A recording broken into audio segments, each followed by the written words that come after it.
大家有冇發現咧？其實我哋成日都覺得做運動咧，應該係會令我哋健康啲。健康嘅話，皮膚咪應該靚啲咯。嗱，有一個最新嘅研究咁講嘅，原來運動嘅摩擦咧，去破壞我哋皮膚嘅屏障嘅情況咧，係可能會導致到我哋皮膚水分流失嘅速度增加。咁啊，即係做運動之後嘅皮膚更差。咁原來咧，我哋跑完步啊、打完波啊，咁其實咧，我哋都會少不免成頭汗啦，咁成頭汗咧，我哋都會抹汗。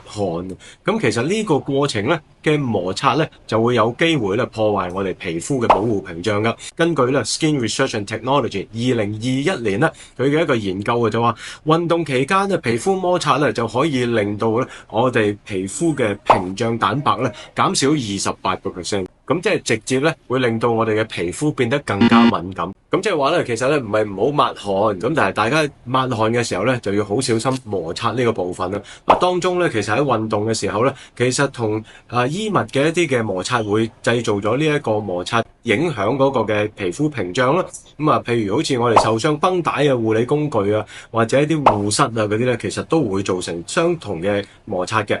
咁當然咧，抹汗頭先講過，記得咧用一啲比較柔軟嘅紙巾或者係啲濕紙巾咧去抹汗，尤其係面部嘅一啲汗水咧，就要好小心咁處理啦。因為如果太粗糙嘅毛巾咧，其實刮走咗角質層咧，我哋皮膚表皮嘅水分流失咧會增加55%。如果我哋磨損已經出現咧，點樣可以修補翻咧？咁唔係靠 full mask 嘅，係要重建翻呢個屏障先得。咁點做咧？嗱，又有3部曲教一教大家啦。第一步，運動之後咧15分鐘內咧，最好咧可以補充翻生物素。根據 Skin Pharmacology 嘅 report 2020年咧，其實咧佢哋發現咧，生物素嘅補充咧可以提升翻我哋嘅皮膚嘅脂膜咧完整度21%嘅。嗱，第二個步驟咧就係補充透明質酸，去減少咧我哋係表皮嘅水分流失呢一件事。60mg 嘅透明質酸透過口服咧，可以喺好短時間之內提升血液嘅透明質酸含量噶。第三咧就避免用一啲有酒精或者酸類嘅一啲潔面液啦。譬如咧喺運動摩擦之後受損薄咗之後咧，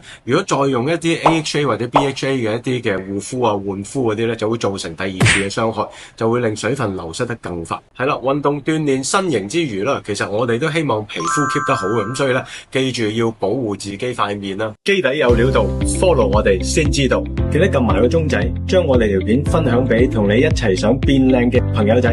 下一集再同大家一齊開機密。